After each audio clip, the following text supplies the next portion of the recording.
Nanambaran'ny kompania mpitaterana tsara dia fa tsy ho takiana intsony ny fitiliana PCR mialohan'ny andraisan'ireo mpandeha anatiny sy toy ny fanao teo aloha.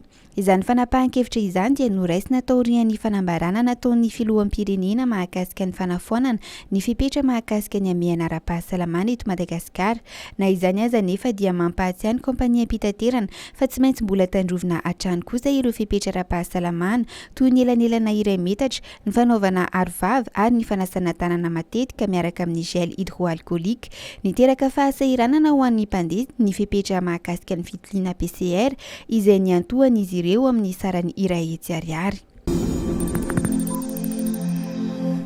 Manohy ny asa everiny ho fanadiovana ny tanàna trano ny mpitantana eo anivony kaominin'Antananarivo renivohitra. Trano fivarotana 420 nakaton'ny izy ireo ny alatsiny lasa teo tetsy Soarano ampitany tsenan'ny pochara. Nasaina namoaka ny entana tao am-pivarotana koa ireto mpivarotra.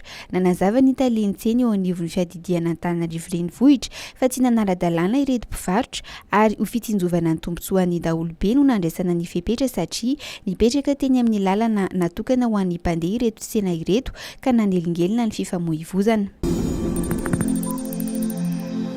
Ankavitiana ireo olona tonga nanatrika ny fanokafana ofisialy ny fivoriana ara-potoana faharoa teo anivony Antenimieran-doholona tetsy amin'ny lapa etsy Anosikely androany talata. Folo tamin'ireo olona ihany no nanatrika izany fivoriana izany raha toa ka 30 no isan'ny mpikambana. Ny fanehoana tsy fitovian-kevitra amin'ny fiazonan'ny ministeran'ny fitantanam-bola ny vola enti-miasan'ny Antenimieran-doholona no nambaran'ny filoha Vaovao ho antony fihetsika. Tsy afaka manatanteraka ny adidy izay tokony antsoroany hoy izy ireo olona manoloana ny fanapahan-kevitry ny governemanta. Nanambara Vaovao fa izy fiantraikany amin'ny fandehan'ny fivoriana ara-potoana andinihana ny volavolan'ny teti-bola mpanjakana ny tsy fahampian'ny vola enti-miasa eo anivony Antenimieran-doholona.